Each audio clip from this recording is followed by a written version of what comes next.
Vous avez suivi justement le score, le référendum, 91,5% selon les résultats provisoires programmés par la Commission électorale nationale indépendante. En tant que responsable d'une structure de la société civile guinéenne, quel est votre regard là-dessus?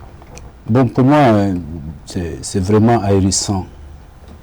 Et en ce sens que si on se respecte, et si on respecte ce peuple, on ne devait pas aussi proclamer un tel résultat, et ni même organiser une telle élection qui allait aussi engendrer des dégâts matériels et surtout humains qui sont plus importants et qui n'ont jamais été à l'intérieur du pays. À l'intérieur du pays, je pense sur l'ensemble du territoire national, à part peut-être la région de la Haute-Guinée, toutes les régions ont subi quand même des coups durs de ces élections. Oui.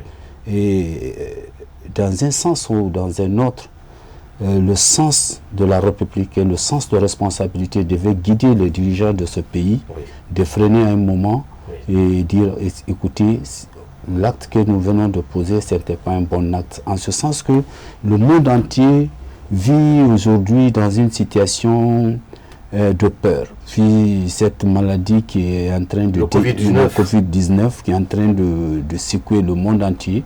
Et les pays qui ont des structures sanitaires les plus efficaces et les plus efficientes du monde ont été ébranlés par cette maladie. Et nous, dans ce pays, on s'était tourné vers une élection qui allait conduire à plus de 20 morts et dont les résultats ont été proclamés en moins de 72 heures et qui n'a jamais été le cas dans ces pays, dans une élection organisée. Il faut attendre une semaine, 15 jours avant de connaître même les résultats. Et en mine de rien, eh bien, on nous proclame des résultats qui sont conçus avant match. Alors, à votre avis aujourd'hui, est-ce que cette élection avait sa raison en tête? Est-ce que le contexte était opportun pour la tenue de ce double scrutin historique? Donc, moi je ne dis pas que c'est historique. C'est historique en ce sens qu'il y a oui, je comprends. Hein. Oui. C'est historique parce qu'il y a une mort d'homme. Oui. C'est historique parce que c'est du jamais vu dans ce pays. Même au temps de Lansana Conté, il y a eu quand même un régime militaire. Hein? Il y avait quand même une forme et le fond d'une élection. Mais ici, ni la forme, ni le fond n'y était pas. Donc, en ce sens qu'aujourd'hui, nous voyons aujourd'hui tout le monde est tapé sous l'ombre. Les gens pensent qu'ils crient leur victoire, mais c'est une victoire qui n'a pas de sens aux yeux du peuple, parce que quand on dit qu'une élection est organisée sans les ténors de l'opposition, une élection, est organisée sans la participation de plus de 60% de la population, ça laisse à réfléchir. Et quelle est cette région de la Guinée, à part la Haute-Guinée, qui a voté convenablement, où les bulletins ont été dépouillés, après les résultats ont été affichés au niveau du bureau de vote? Ils n'ont qu'à nous dire cela. Donc c'est pour dire que tous les bureaux de vote qui ont été déplacés dans ces différentes préfectures, c'est des résultats qu'on ne devait pas... Oui, il faut le rappeler, c'est une première. En principe, après le scrutin, c'est sur le champ, on doit procéder au dépouillement. Mais cette fois-ci, c'est exceptionnel, c'est dans les communes, dans les mairies. Non, et dans des endroits vraiment spécifiques, on a procédé au dépouillement. Dans les garnisons militaires, escortés par des officiers et des militaires armés jusqu'aux dents. Donc c'est pour dire que c'est vraiment historique.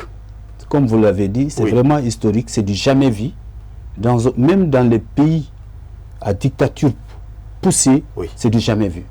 Donc, dire qu'aujourd'hui, on a une constitution entre griffes qui sera soumise à l'approbation de la Cour constitutionnelle. Donc, disons que valider ou invalider, mais c'est une Cour du professeur Alpha Condé. Ce n'est pas une cour de justice.